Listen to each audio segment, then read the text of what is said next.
fitting the shoes correctly.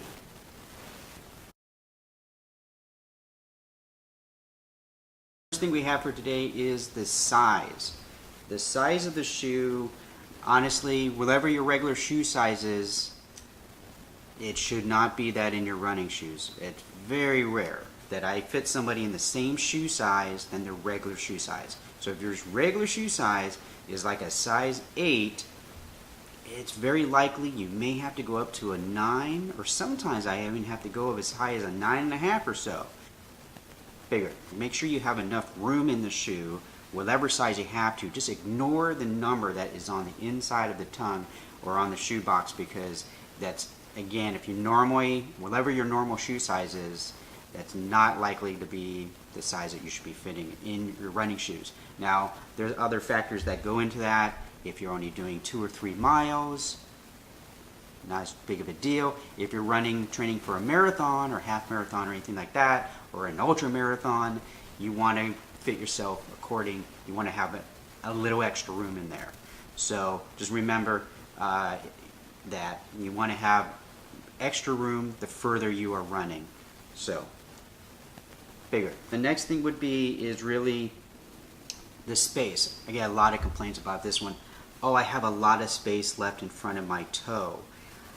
And it's funny, they're the ones that kind of tend to notice that. I barely even look at that. I check the toe to make sure that the toe is not touching the end of the shoe, that none of the toes are touching the end of the shoe.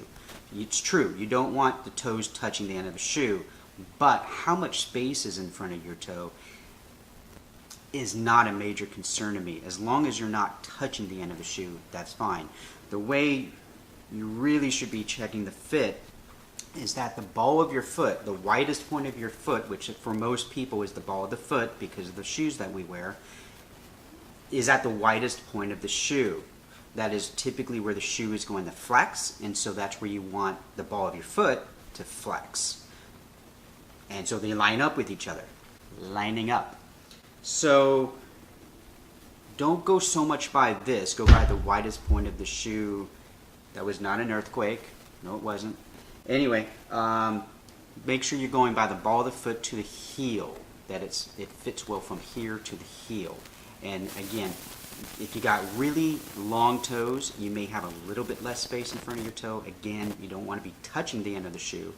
But if you got really short toes like moi, then you may have a little bit more space in front of your toes. Space. So that is number 2. Number 3 is slipping in the heel. I get a lot of people who get concerned about slipping in the heel. There's a lot of factors that can make a shoe slip in the heel. You gotta remember, the shoes are made for thousands of people. They're not made specifically for your heel, so for your foot. So it may not fit perfectly in the heel. There's a difference between a teeny bit of slippage and popping out of the shoe.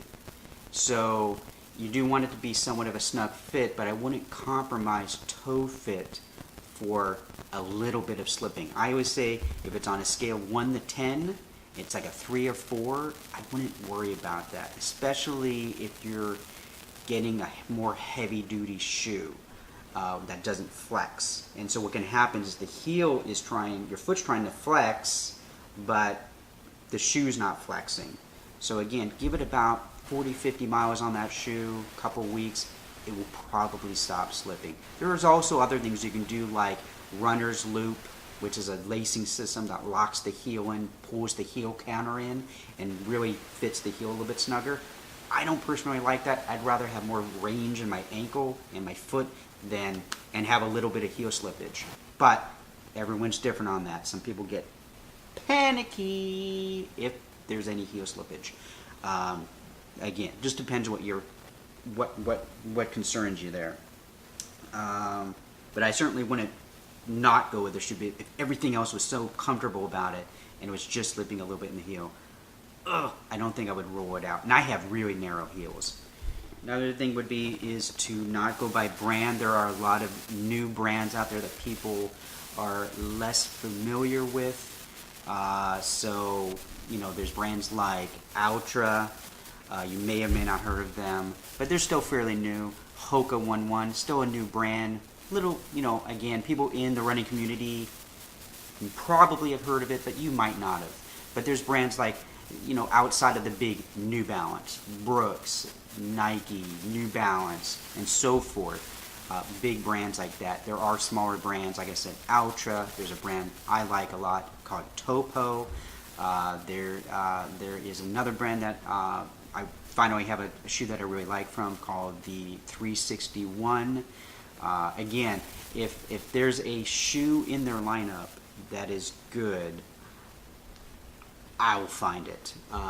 So don't get too caught up with brands, this model or that model. It's like, I don't really care what model it is. I care if it's the right shoe or not. So anyway, that's just a little bit about Shoe Fit, and we'll have a lot more videos for you with more detail to help you out with your running, on shoes, on technique, running, stuff like that, race preparation. So stay tuned, and we'll see you on the next episode of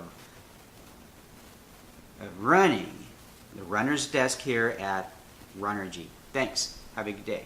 Bye.